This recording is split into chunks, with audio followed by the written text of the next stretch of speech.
What is up, guys? This is Tcg Sam here, and in today's video I'm coming at you guys with a Mathmech test hand video.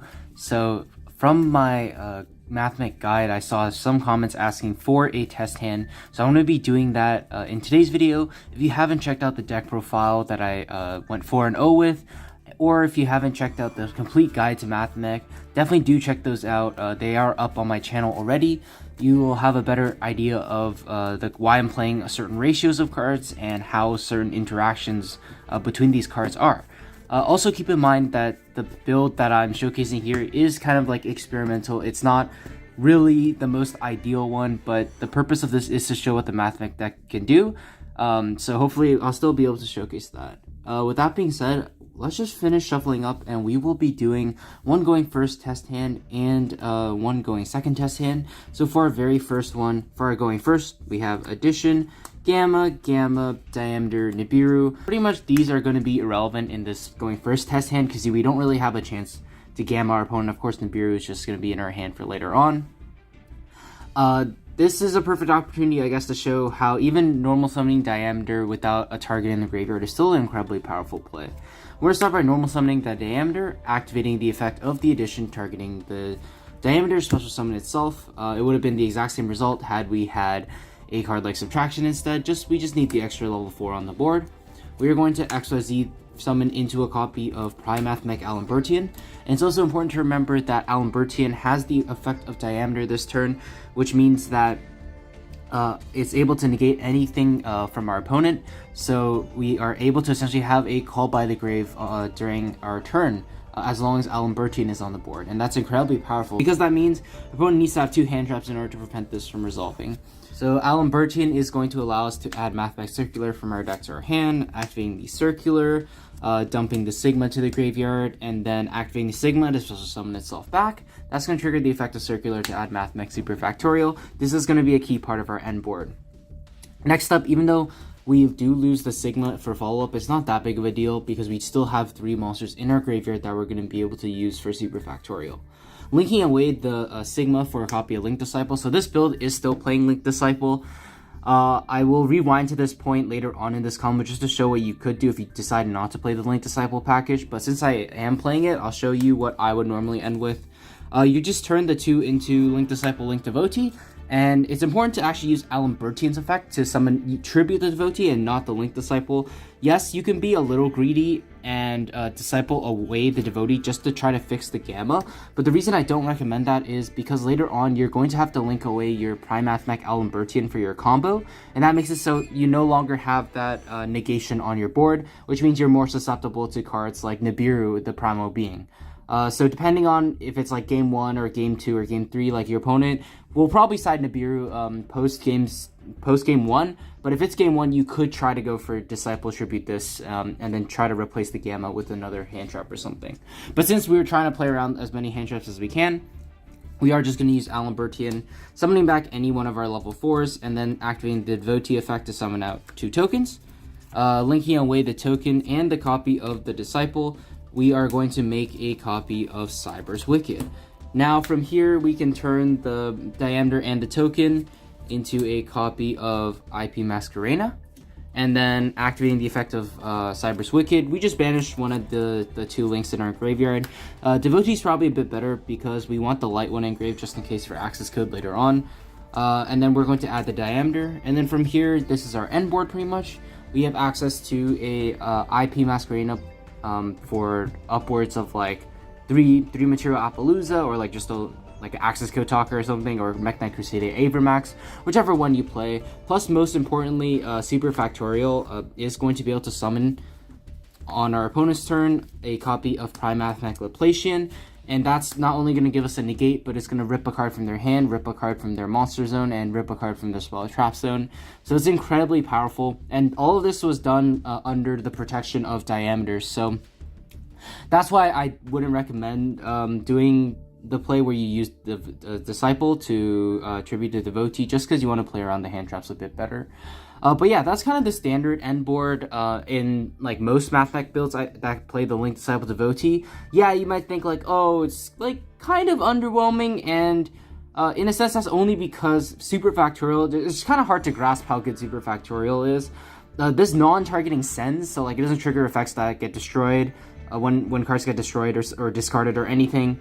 And also like it gives you a negation, so you have technically an omni negate.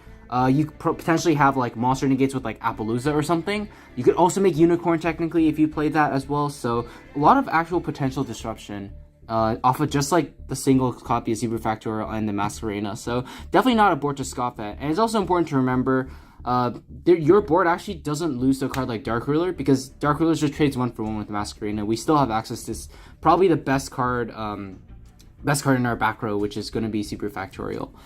One final thing before I rewind a little bit, Masquerena can also make Appaloosa, which will protect Super Factorial from something like DD Crow. Most people may not consider that right away. Of course, the really good players will probably just DD Crow in response to IP Masquerena, and then you can just chain the Super Factorial then and there. So like either way, it helps you force out like DD Crows from your opponent or prevents them from using it against you. Now quickly rewinding to the point where we had our two guys on a board. So at this point in the combo, I mentioned if you don't play a card like Disciple Devotee, that's okay, because here very simply you can just turn these two into a copy of your Splash Mage, and then Splash Mage summons back any of our Cyberses in our graveyard, and then link those two away for a copy of Deco Talker Heat Soul. Heat Soul will draw us an extra card, and then we have access to Super Factorial and another draw on our opponent's turn. So we do get an extra 2 random cards. We have the Super Factorial, which is probably the most integral part of our end board, and this board doesn't lose to board breakers like Dark Ruler No More, for example, and that can be pretty important this format. The biggest flaw like with this is your only form of disruption that is guaranteed is Super Factorial, so you still do need to draw into like good hand traps or anything for this board to be really effective. But if you guys don't want to play Link Disciple, Link Devotee in the extra deck and want to free it up for some other options, you can definitely do that, and this is kind of a board that you can go for instead, and it's still pretty strong if you ask me. So that's going to do it for the going first test hand. Now we're going to shuffle up and do a going second one. Alright, so shuffling up, we are going to be doing a going second test hand. Like I always say with these, we're just not assuming our opponent has any specific interruptions, but rather I'm going to be showing what the deck can actually do when going second and like how it can push through boards. So finishing shuffling up, we are going to give one final cut before we do decide to go second. We are going to open Sigma, Circular, Sigma, Gamma, and Imperm. So let's just say we Gamma Imperm our opponent, and this is enough for them to put up like a very mediocre board, because our hand can definitely play through at least one interruption pretty decently. So even if our opponent has the one interruption in their hand, we should still be okay. We are going to double hand trap our opponent, draw for turn, draw subtraction, that's perfect. Now we have all the extenders we could possibly want to push through our opponent's board. So at this point, we can start with a card like Circular. Circular being the first play is okay.